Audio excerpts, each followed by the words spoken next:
You're listening to Paris: A State of Mind on Paris Underground Radio. For more great content, join us on Patreon at patreon.com/Paris Underground Radio.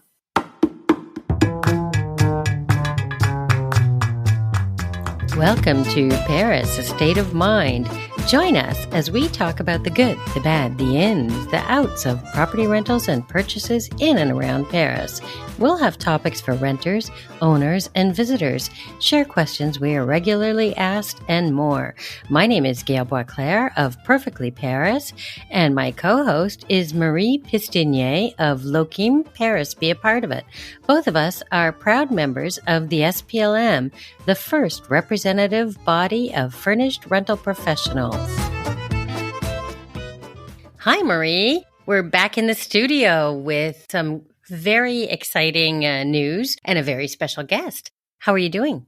As usual, always good. So it's very, very good to see you, even though people are just listening to us, but everything is going very fine. I'm doing very fine. Well, our super guest that we have with us today is a returning guest, the wonderful Adrian Leeds. We had her on episode 18 and 19, where we were having a two-part series about fractional ownership. We were so overwhelmed at all the wonderful information that she gave us that we thought we really need to get her back in here and talk about other things. And today we want to talk with Adrian about the advantages of having a flat hunter. Adrian, how are you? Great. And thank you so much, Gail and Marie. It's a pleasure to be back on with you. So tell me, what's your big question today? I have to make a little disclaimer before to precise that. Of course, we are all professional here. So we have some point of view on the do-it-yourself and go through a professional, especially in France. So, Adrian, I see that you may have something to say already. I'll let you go. Well, I have always believed in dealing with professionals because trying to be everything to everyone is just impossible. And you can't possibly know everything you need to know that the professionals have. They're educated, they have experience. And so generally speaking, I believe in using professionals, and therefore I certainly believe that the people we work should be using us as professionals. So, on that topic alone, it's too important in your life to be sure that you have the right advice, regardless of, whether you're dealing with your taxes, right, your financial issues, and advice on real estate, which is just, you're spending huge sums of money. So why not hire professionals to help you? Just makes no sense. Well, and I mean, time is money. So the advantage I feel of using a professional is, yes, it costs you a little bit more money in the beginning, but in reality, you're going to save money because you have a professional to guide you on, so you don't waste time and money doing something that you don't need to be doing. Oh, there's no question about that. I mean, we certainly save our clients quite a lot of money, time, angst, anxiety, you name it.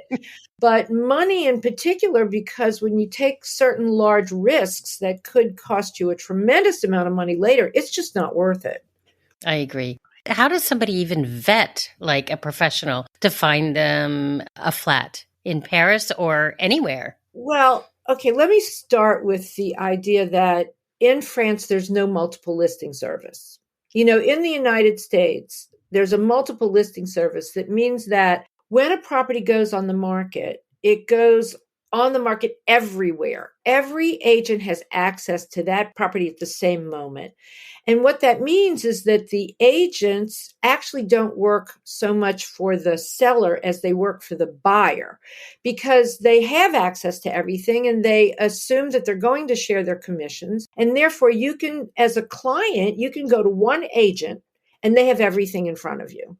Okay, but here in France, there's no multiple listing service. So that means every agency only has its own little pocket of properties to sell.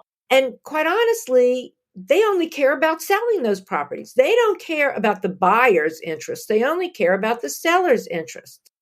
Therefore, there is information that they are going to avoid telling you. I mean, let's face it, as a client, they're not going to say, okay, here's an apartment that has these attributes, but it has all these negative liabilities as well. Whereas when we're working with a client, because they've hired us to protect them, we're going to point out all the negative aspects of the property and make sure that they go into this with their eyes wide open.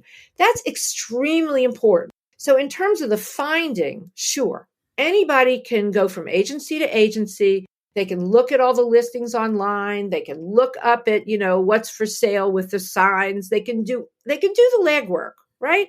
Even if they have the time, they can do the legwork. But they're not going to be treated as well by the agencies because they don't have the same level of clout that we have. And they're going to have to do a tremendous amount of their own research to find out what's really true. And so in the end, it's a big risk for the individual buyer. Buyer or renter. We didn't mention the show that you're pretty famous for on the hunt of properties in France. Maybe you can tell us a little word on that before we keep on the little details. Well, Marie, you must be talking about House Hunters International. Exactly. House Hunters International is a popular TV show produced by HGTV, House and Garden TV. I've been doing their shows since 2006. I've filmed 50 episodes. Oh. They air all over the world. And I'm about to film my 51st coming up here in Epernay, as a matter of fact. And, the premise of the show is whether it's a rental or a purchase. So they follow a buyer or tenant to look at 3 properties. And we look at the 3 properties and then they have to decide which one they're going to choose. And you help them choose those properties and you with your eyes and with all the little details in order to see what could be the best for them? Well, of course. Okay, what's interesting, though, about my shows being different from the other shows that are produced with other agents is that the other agents are sales agents. So they don't have the same relationship with the buyer or renter that I have, okay, because they're representing the seller or the landlord, right? So the difference is you'll see another agent go in and they'll go, here's the kitchen, whereas I walk in and say, well, here's the kitchen and here are the kinds of appliances, but what you're missing in this kitchen is this. More objective because you're, as you say, you're working for the buyer or the renter. Exactly. I mean, our client is who matters, period. Okay, so the approach is a little bit different. And so I think my shows are a little bit different, and maybe that's why they're popular. No, I think they're popular because of you and your sparkling personality. Oh, thank you, Gail. So back to the system. So we know that France is much different with the non-unique listing when you knock to an agent door. And one of the points also, and I'm saying that because I'm a real estate agent myself, that some agents are not really open to share their listings because actually we can. So, but I know that in Paris, for example, for the city I know most, if you are working for a buyer and then you knock to several agents because eventually they may have this specific listing your client is looking for, some of them are not willing to share, right? In fact, Paris has pretty much universally decided not to share their commissions with the chasseurs, the other searchers, or other agencies. I mean, just across the board. Whereas they will share commissions more openly in other parts of France, in the south and in the countryside. And when that happens with us, when we have a commission share, we refund that back to our client. So they've paid us a particular fee. We get a commission share from the selling agency. We refund it back to the client. In the end, it could end up costing very, very little for our clients to work with us at all. Now, this does not happen with the rentals, however. It's really only with the purchases. Yeah, because the rentals you do have, especially on the commission, now it's not as free as it used to be. So there is some specifics that you have to follow. And it's, I guess, complicated to share depending on the size of the properties people are looking for. Sometimes if it's too small, it's complicated to have any share. It doesn't work for the agent or for yourself. So okay, the truth is that the search for the rentals is so much more difficult than a search for a purchase. And it's not so much the search for the property itself, it's the ability to secure the lease on behalf of our clients who are more than likely not French, more than likely not working with a CDI contract in France, And so the landlord doesn't want to take the risk of getting someone who's going to squat, or they have no way of attaching, the rent money, right? So they require a lot of security, and we have to go through an awful lot of hoops to just convince the landlord that our, North American, maybe retirees, okay, have the money, will be fine, are going to pay the rent, don't worry about it, because otherwise they really feel insecure. And that's the hardest part. So, we charge a fee that's equivalent to 1 month's rent with a certain minimum, which we think is the least amount from our perspective, even though it might be expensive for the tenant. But it's a lot of work, a lot of work. Because you have to look for the listings, you have to make some viewings, you have then to suggest the file and to make sure that it has been it's accepted, which is not easy. I see that on my side as well. Sometimes you have many documents, and especially people from North America, or even people from countries. When I have clients who come from Asia with all the documentation in Korean or Japanese, and it's so complicated to, at a certain point, make sure that the owner is going to trust that. Yeah, to accept it. Yeah. Exactly. I mean, right. We pull together a dossier. We have an advance letter we send to the agencies, which basically describes the kind of clients we have. Then we ask our tenant client, to do a lettre de motivation, right? One of those letters that says, "Dear landlord, I love France and I really want to be here," and blah, blah, blah. So that, there's a connection, because you know how important the relationship is. So we have to go through an awful lot of hoops on their behalf. Sometimes we have a hard time convincing our clients that they have to be very flexible on what property they're going to accept. They have to make trade-offs, because it's really more that the landlord chooses the tenant than the tenant chooses the apartment. Exactly. You're at their mercy. And you just have to say, okay, I've got a 30-day cancellation, so I'm going to take this apartment for now, and I'm going to live in it for a few months. And, if I can't make it, then I can find something else later. But let's just settle on this now. I mean, we have to do things like that. Yeah. For the listener, we have to precise that in most of the countries, when you don't pay the rent, then you are kicked out. And it's very easy. In France, it's not that way. There is a lot of protection for the tenant once they are in it. So that's why usually owners and sometimes agents are just doing too much thing before, in order to make sure that everything is secure, because they know that once people are in it, even if it's sometimes like a partially paid rent, and it's complicated to stop the lease like that. In theory, it's possible, but in practical, it does take a lot of time. This is one of the reasons why. And also because, if I can say so, sometimes you have tenants who are not correct. It's very rare. In my 17 years old of experience. Not our clients. Our clients are all perfect. Of course.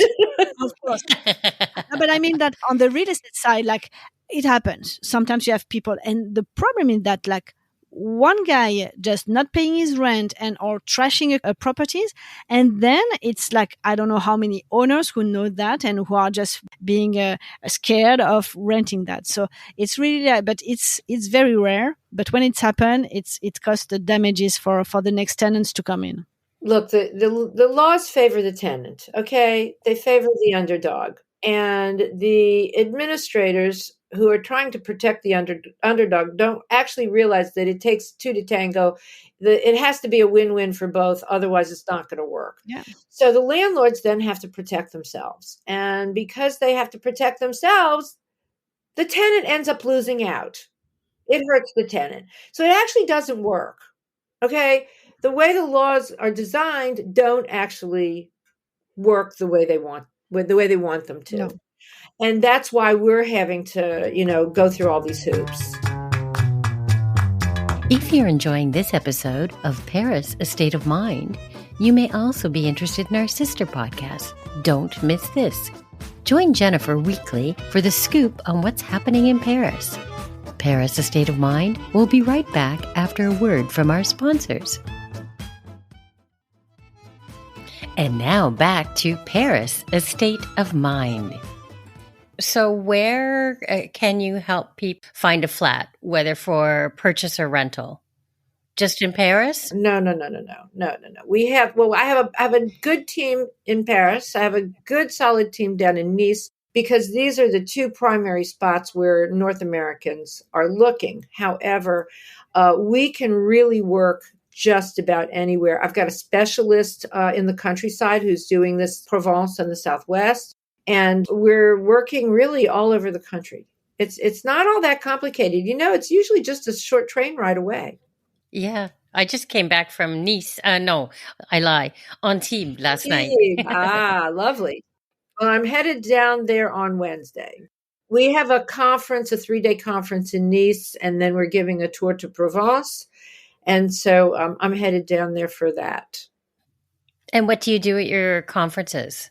Oh, the conference is so much fun. It's called the Living and Investing in France Conference. We have a full day of professional speakers, which is going to cover everything from all the financial aspects to the legal aspects to finding property and even cultural crossings, everything the newcomer needs to know. And then we're taking a full day to visit the entire Riviera from Nice to Menton and back by motor coach. And we have one day of open house tours, which is not done in France, but we're actually opening up properties so that they can tour them. And we're doing a special Q&A session. So that's the 3 days of the conference. And then we have this 5-day tour to lots of beautiful villages and cities in Provence. That's a really good way for somebody to truly understand what it's like for living or investing in France. So perfect name for your workshop. Wow, it's amazing. I've literally done dozens of these conferences. We started them in 2002. I've done them in the U.S. and in France both. And these are designed primarily for people who are interested in the South. What advice would you give to people when trying to source, I guess, a flat hunter, a professional? You mean trying to find someone like me? Yeah. Well, I mean, obviously they can use you, which we would recommend. I suppose that a client could interview everyone and see what their rate structure is and how they work and decide who's going to do the best job for them. The bottom line is you need to trust who you're working with. So that's what I would recommend, is that you just, if you're out there looking for someone to work with, just make sure you can trust them 100%. That's the most important thing. That's way more important than the cost of the service. You can ask for reviews. You can also ask them for contact with their previous clients in order to have some feedback. And there is also the real estate who are doing not the sales, but directly only the flat hunting or the property hunting. And then in that case, you do have to verify their professional cards and every little detail that you can trick in the who we are, for example, in order to make sure that you are facing a legit company. Well, interestingly enough, if you are a French chasseur, then by French law, you cannot take any fees or commissions in advance, and you are paid by the commission split with the agency. And that works against the buyer. It works against the chercheur and it works against the buyer, because it depends on your contract, because there is some companies who are doing a contract where they said that they're not going to share with the other agent. So it's also a good way for them to contact other agents and to say, okay, I am being paid by my clients, so there is nothing to share with you. I mean, you are not going to share your own commission. So that's the point. That's the point. Because the moment the agency sees a chasseur, they're not going to show that person the best properties they have on there. Why would they want to share a commission? No, they are not. They don't need to do that. That's right.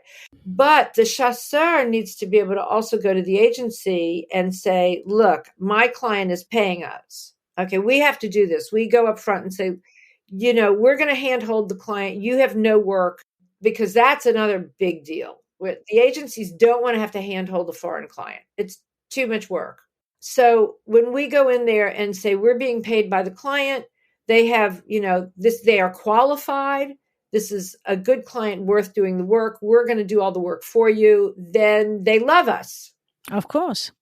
Yes. So we've developed some really amazing relationships with the agencies out there who, will show us properties that aren't even on their books yet.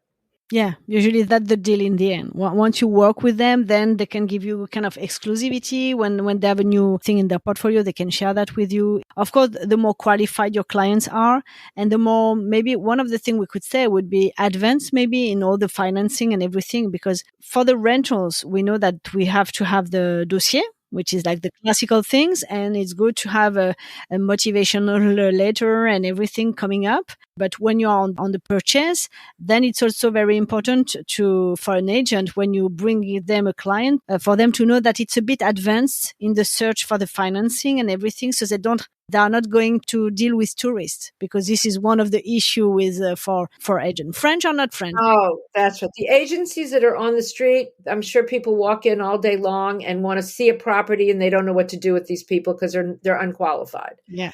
We don't even start a search until the financials are in place. So there's just no point. If the money's not there, then there's just no point in doing the search. I think that in itself, to help the buyer or renter compile all their dossier, those are things that people really don't understand. As you say, it is overwhelming for foreigners. And I think that in itself is a great advantage of using somebody's services like yourself. Well, there's no question that, when you've got someone to guide you through this maze, right, so that you can get out successfully is very important. But, we do, I'm sure like you, we do all the due diligence on all the documentation, which is all in French. It means that they don't have to have translations, which can be very, very expensive. And it's not even just the translations. It's really understanding the way the system and the laws work that are so, so, so different. Yeah, and they change a lot. So that's one of the things that, because people say, okay, it's better to go directly through the owner when you want to rent or purchase. But the law is changing all the time. So you have new rules, new regulation, new way to have for the fees, for the energetic performance. We just talked about that with Gail in our previous episode. And there is so many things that the advantage of going through a professional, it would be like, at least they will give you an update, and the information you'll get will be from the law on the day you are signing your lease, for example. Like the French rules for a lease itself, it's so complicated when you are not French. Even though you try to translate it through Google, it's not working, because there is so many little things to know and understand, that going through a professional seems to me like things to do when you're not fluent in the language. I don't really even understand, after being in France 28 years, how the French manage their legal system at all. Because, the Napoleonic, no, I'm really serious. Napoleonic Code is based on what's allowed. And someone who's dead. So there, the rules, you have to follow the rules, okay? I equate following French rules with being put in a straitjacket and then being asked to perform somersaults, And when you talk to French lawyers, the only thing that they can do is try to decipher it and explain to you what it is you're supposed to do to follow it correctly, which is completely opposite English law, which is what the US and Canada are based on, because that's based on what's forbidden. So you know what you can't do, right? You don't steal, you don't kill, you don't do this, you don't do that. And then everything else is possible. So the lawyers are now looking for all of those loopholes and things that provide freedom. It's a completely opposite way of working. And just deciphering French law?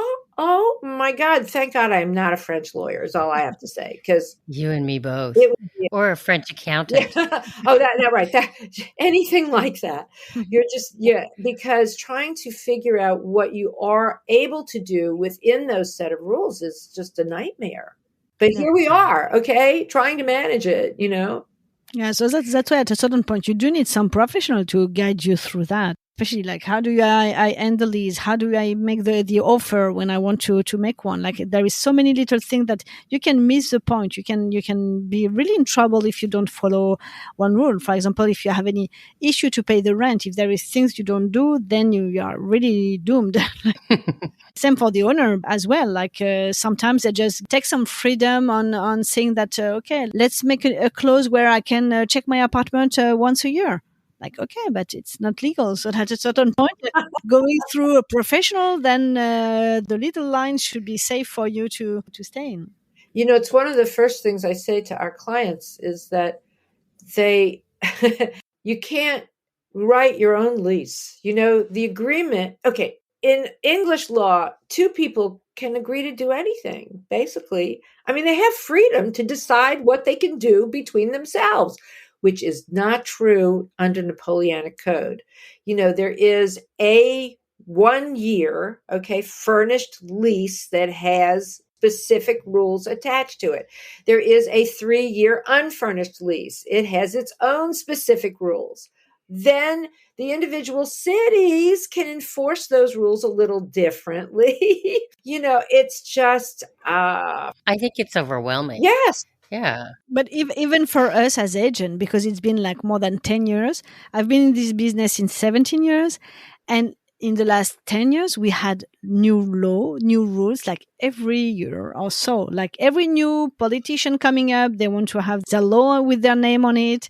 And then everyone is trying to make a little thing. So additionally to the lease you mentioned, you have the student lease, you have the mobility lease, you have the civil lease, which can be also for the corporate housing. Right. It's crazy. So even for real estate, you do have to really grab the thing to try to understand everything and to make sure that you don't make any mistakes for your clients and for the owner as well.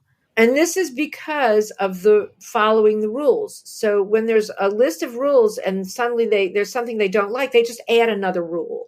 Of course. They add another law, add another rule. Then they become completely convoluted and you don't even know which one to follow anymore. It's a millefeuille. Yeah, it's a millefeuille. That's great. Yeah. That is a good one. Millefeuille of laws. You know, and from the American perspective, which is rather open and simplistic, it's just a big tangled web that is very hard for us to understand. I mean, I find that from my side, we're always trying to just make some sense out of it, if nothing else. I remember like having a lot of American people and I understood the culture that was doing that, but also in Europe, it's the same. I had all those Belgian people coming up in France and in Paris, and they were amazed when they were seeing the list I was sending them to say, okay, I need your last 3 salary paycheck, the pay details and everything. Your parents' incomes, thing like that. And they would say, I don't understand. There I can go, I can check in, I can sign the lease, and that's it. And then tomorrow, if I don't pay, then they put me out. Even in Europe, you know, some other countries like the Belgium, which is very close, we think it's very close, but we are really a complicated way of doing laws. Yeah. Well, they may have a more Anglo-Saxon viewpoint on things because they're, you know, geographically closer to England and to Holland, where things are not quite so Latin. And so they may have a slightly different perspective and a little bit simpler. So that's why we are indispensable. Exactly. And that's why, and a flat hunter, really, it's true. I mean, if you are coming to this country for the first time and don't know anything about what it's like here, I really do feel it's true. Your time is your money, and your money should be going to a flat hunter that can help you save the time and save the money and save the headaches. If you're enjoying this episode of Paris, A State of Mind, you may also be interested in our sister podcast, Storytime in Paris. Join Jennifer as she asks 5 questions to authors who've been inspired by Paris. Paris, A State of Mind will be right back after a word from our sponsors. And now back to Paris, A State of Mind. Well, I hear it all the time. Oh, I'm a real estate agent, you know, in the States, or I've bought and sold dozens of properties. And I just say, throw it out the window, okay? And let's just start over.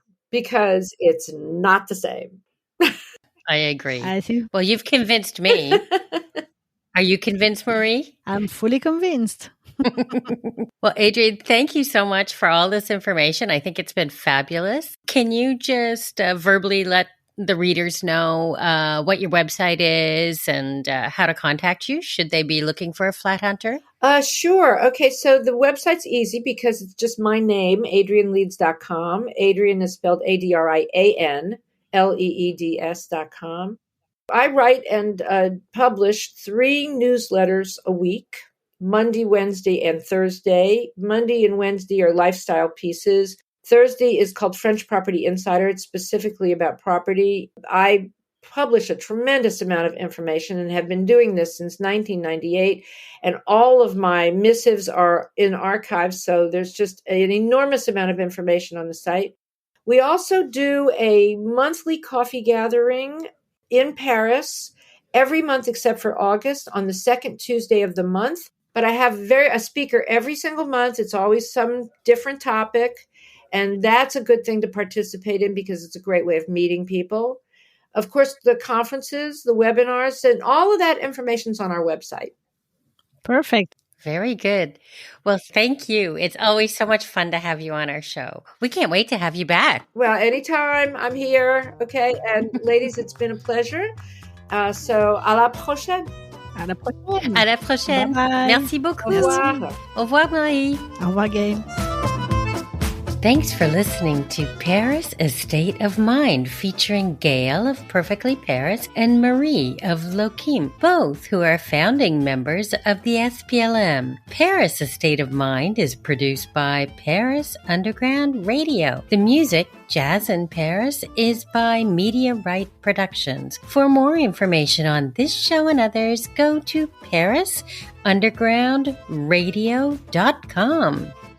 This episode of Paris, A State of Mind was produced by Jennifer Garrity for Paris Underground Radio. For more great content, join us on Patreon at patreon.com/Paris Underground Radio.